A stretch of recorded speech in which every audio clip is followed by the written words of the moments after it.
Iran और America का मुआहदा तो तय पा गया है, लेकिन इस मुआहदे के बाद भी सूरत हाल इतनी नाजुक है कि एक हमले से सब कुछ खत्म हो सकता है और दोबारा जंग की सूरत हाल पैदा हो सकती है। लेकिन अब की बार अगर जंग की सूरत हाल पैदा होती है तो ये बराह रास्त अमरीका वर्सेज ईरान नहीं होगा, बल्कि इसमें खित्ते का एक और बड़ा प्लेयर शामिल हो रहा है और उसे ये नजर आ रहा है कि ईरान ने जो ऑफर की है आबनाए हुर्मुज को कंट्रोल करने के हवाले से, अगर इस पर अमल कर लिया जाए तो यकीनी तौर पर अच्छे खासे पैसे कमाए जा सकते हैं। मामला ये है कि अमेरिका की जानिब से ईरान पर हमलों के बाद अब ओमान ने भी ये फैसला कर लिया है कि आबनाए हुर्मुज पहले की तरह का आबनाए हुर्मुज नहीं होगा। वाज़ेह किया गया है कि अमेरिका और खलीजी ममालिक की मुखालफत के बावजूद ओमान ने आबनाए हुर्मुज से गुजरने वाले जहाजों से रकम वसूल करने का इंदिया दे दिया है। ओमान ने यूरोपीय हुकाम से कहा कि आबनाए हुर्मुज को आलूदगी से बचाने और जहाजों को राहदारी में मदद देने के एवज फीस वसूल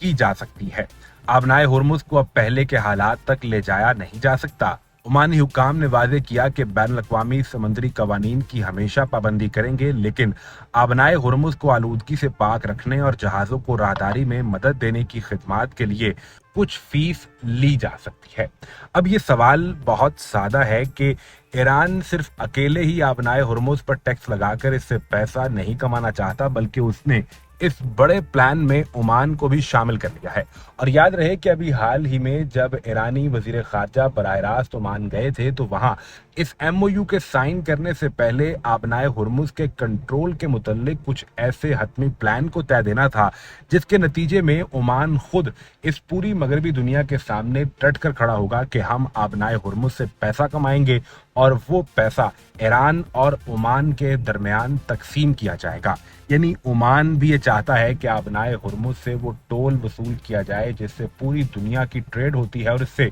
सबसे ज्यादा मुतासिर यूएई की पोर्ट्स होंगी, क्योंकि इन पोर्ट्स पर आने वाले जहाज सबसे ज्यादा आबनाए हुर्मुज को इस्तेमाल करते हैं।